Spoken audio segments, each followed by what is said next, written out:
Imbita niyo po kami dito. Bigyan niyo po ng maraming birthday si Daddy.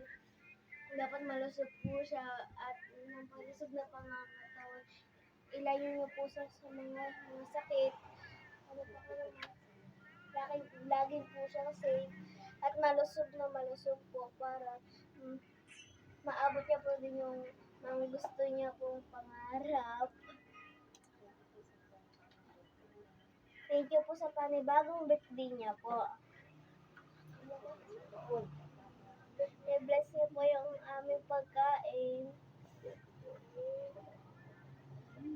Punuin niyo po yung vitamins ni Daddy. At sana po magkapera po kami, mawala po yung mga sakit ni Daddy sa pangangatawan.